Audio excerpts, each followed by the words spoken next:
ایک اقلیت انسانوں کی ایسی ہوتی ہے جن کے لیے میں دو لفظ اب استعمال کر رہا ہوں، ذہین اور حساس۔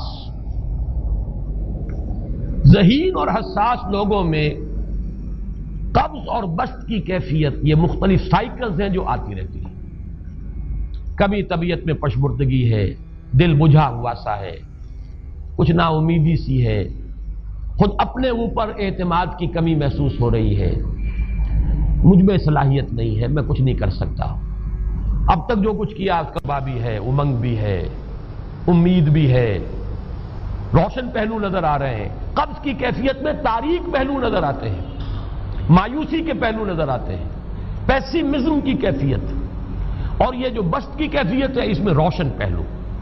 دیکھو یہ بھی تو ہے نا، آخر یہ بھی تو ہوا ہے، اور بھی ہو سکتا ہے، آخر اب تک میں نے یہ کام بھی تو کر لیا، آگے بھی مشکل آسان ہو سکتی ہے۔